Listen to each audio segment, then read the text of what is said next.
प्रभाग क्रमांक 11 मध्ये पिठ्ठानगर या भागात भारतीय जनता पार्टीचे अधिकृत उमेदवार डॉक्टर अजय पोन्नम, युवराज सरवदे आणि प्रभाग क्रमांक 10 चे अधिकृत उमेदवार प्रथमेश कोठे यांच्या उपस्थितीत कॉर्नर सभा संपन्न झाली।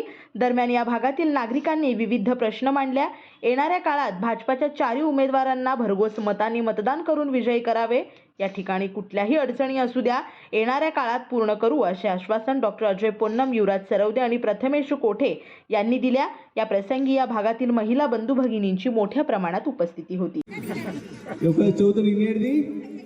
ఏడిసేది ఇంతే పని చేసేది మన నెత్తిలా మన హృదయంలో ఎవరున్నారు ఇప్పుడు కమల్ ఒకటే 15 तारीखకు పొద్దుగాల లేచిన బరోబర్ 7 కు मतदान चालू అవుతది। 6:45 కు మనం అందర్ బయట వచ్చి మీ అందరిది ఇది జవాబుదారీ పండుగ ఎట్లా అవుతాం ఒక్కలు మనము అందరు కలిసి అవుతాం। అందరికి కలిసి మంచి పండుగ స్టేషన్ లాగా అందరు కలిసి मतदान బూత్ మీద ఓయర్ది అందర్ కమలం పూలు ఒత్తి బటన్ ఒత్తి బయట వచ్చినాక మళ్ళా మన సెల్ఫీ తీసేది ఫోటో తీసేది। ఆ ఫోటో ఏం చేసేది మన మండల ఇలా మనం అది ఫోటో చేసేది। ఇప్పుడు ఇక్కడ మండల ఉన్నది ఇక్కడ ఏ మండలం ఇక్కడ మారుతి మహారుద్ర మహేశ్వర దేవి మండలం అది। ఇప్పుడు మండల పని ఏమున్నది ఇప్పుడు నాకు చెప్పండి, మండల పని ఏమున్నది ఇప్పుడు? మండల పని ఇప్పుడు ఏమున్నదంటే మనకు అందరికీ చెప్పి कि बाबा 15 तारीखకు పొద్దుల పండుగ చేసేది ఉన్నది, పోయేది ఉన్నది, मतदान చేసేది ఉన్నది, అందరు వెనక వీళ్ళు ఓడాలి। మనం గణపతి టైంకి ఎట్లా వరుతాం, ఆర్తి టైం అయింది రాండి, అందరు భోజనం చాలు అవుతుంది, మహాప్రసాద్ చాలు అవుతుంది, అందరు రాండి పిలుస్తాం కదా। ఇప్పుడు అదే మనం చేయాలి। ఏం చేయాలి? అందరికి మనం పిలవాలి, అందరికి పిలిచి मतदानకు తీసుకొని పోవాలి। एक गट्टा मतदान చేయాలి। एक गट्टा ఇప్పుడు ఇట్లా పెట్టి आड़ा చూస్తారు కదా मतदान బూత్ आड़ा फक्त कमळ कमळ कमळ कमळ कमळ इरेच कणप्याले बाकी चुकीच्या पक्षाचा असला तर त्याच्याकडनं कामं होऊ शकणार आहेत का, या गोष्टीचा आपण सर्वांनी मिळून विचार करावा। जर तो नगरसेवक भारतीय जनता पार्टीच्या विचारांचा असला तर निश्चितच जास्तीत जास्त निधी आणून आपण या भागातील जे काही उरलेले प्रश्न आहेत ते सोडवण्याकरता निश्चितच मदत होणार आहे। काल सुद्धा आपले पालकमंत्री जयकुमार भाऊ गोरे यांची सभा पिंडीपूर हॉस्पिटल जवळ झाली आणि त्यांनी त्या सभेतून सांगितलं की तुम्ही या भागातील सगळ्या नगरसेवकांना निवडून द्या।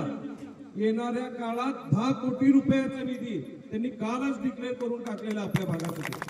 10 कोटी रुपयाचा निधी जर आपल्या भागात आला तर आता जे काही प्रश्न आपल्याला उद्भवलेले आहेत, जे काही समस्या आपल्याला आहेत, ते समस्या राहणार आहेत का, या गोष्टीचा आपण सर्वांनी विचार करावा।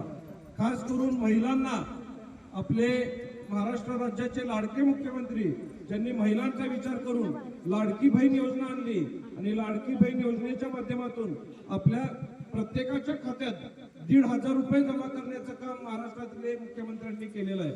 त्यामुळं हे मत फक्त आम्हालाच नाही तर आपल्या लाडक्या देवाभाऊला जाणार आहे, या गोष्टीचा आपण विचार करावा। महाराष्ट्रात अनेक नेतृत्व तयार झाले पण कधी कोणी महिलांचा विचार केला नाही। देवाभाऊंनी महिलांचा विचार करून लाडकी बहीण योजना आणली।